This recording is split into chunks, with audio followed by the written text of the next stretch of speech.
New revelations about the side deals between Iran and the International Atomic Energy Agency, self-inspections and a deal allowing Iran to avoid disclosing the military dimensions of its past nuclear work until after Congress votes. Joining us now, the president of the Foundation for the Defense of Democracies, President Cliff May, and former U.S. Ambassador to the United Nations and American Enterprise Institute Senior Fellow John Bolton, also Fox News contributor.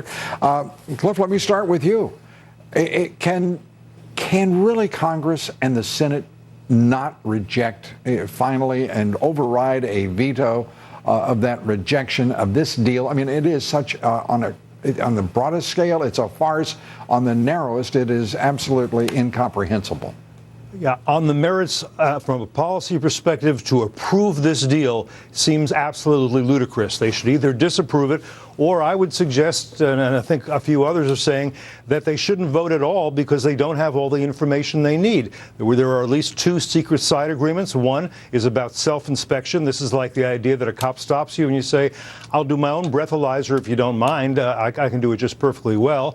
And we don't know what else they don't know. Congress was supposed to get all the information before it voted to approve or disapprove. Now, in a way, I think it would be best to have a veto-proof majority. But even if a majority of members of Congress representing a majority of the American people say we disapprove of this deal, that should be enough to at least get the president to begin to modify it, to go back to the negotiating table. Cliff, I think you're dreaming. I really do. This president hasn't moved for anyone, for any reason, and he will simply swat the Congress aside. Either this Congress musters the will and the strength, I believe, Ambassador Bolton, to reject this deal, a veto-proof vote, or basically we have we've crossed the penumbra of the absurd as a nation led by a feckless and reckless chief executive. Well, that's certainly true, but the president has outmaneuvered Congress. I have to say, I don't have any sympathy for the way Congress has handled this. I think this deal is going to get through the legislative process here. It's not entirely clear to me there's even going to be a vote in the Senate. It's still at least theoretically possible that Obama can sustain a filibuster. Can a Senate Majority Leader be impeached? At some point, this Congress has to stand up when the national interest is at risk.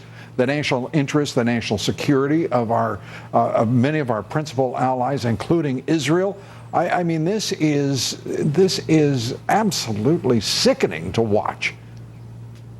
Well, I think the Senate and the House together don't have the stomach to do what's necessary. I've talked to a number of senators to ask whether there was any Republicans ever win another election, John? I mean, this is no longer just, this is not abstraction and theory.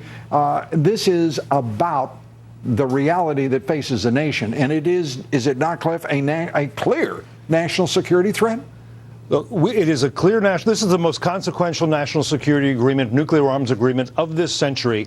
And it is possible that Venezuela has already voted on it. Russia has voted on it. China has voted on it because the president presented it to the Security Council.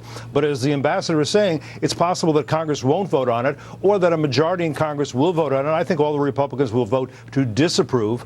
But Democrats, feeling the political pressure, I can't believe they think, honestly, at this point, that this is still a good agreement. It doesn't have good inspections. It doesn't have enforcement. It doesn't have snapback. The Iranians are getting their way. I think it's a travesty if Americans have no say on it through their congressmen, but the Venezuelans, the Russians, and the Chinese do. I think that represents a constitutional crisis. A constitutional crisis, a national security crisis and threat. And Henry Kissinger, no less, in the National Interest magazine, saying clearly and succinctly, as is his way, he cut through it.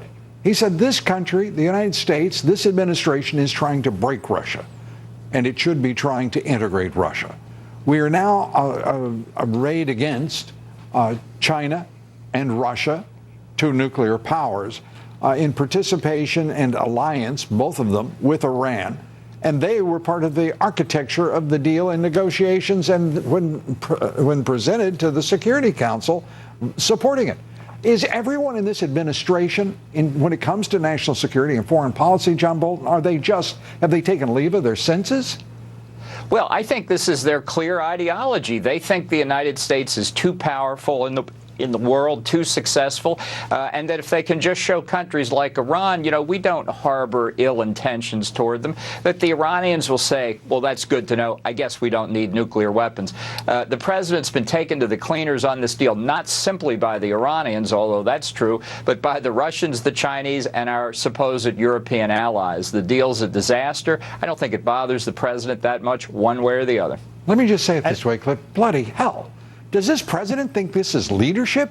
He is being run over by a massive, massive ideological machine in the form of Iran and Russia and China, and the indifference, if you will, and a decision to vote present on the part of the UK and France.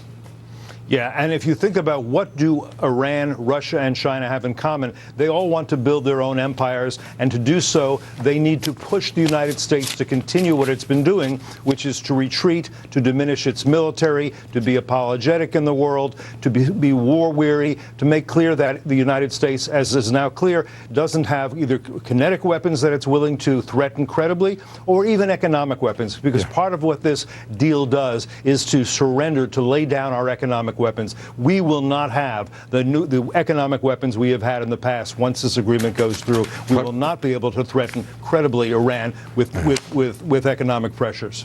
Well, threaten, I don't think we ought to get into that business, but I do think we ought to get into the business of saying what we mean and mean what we say when talking about our national interest and national security. Clifford May, thank you very much. Appreciate it. Ambassador John Bolton, thank you so much. Thank you, Lou. A life-changing moment for an Indiana student.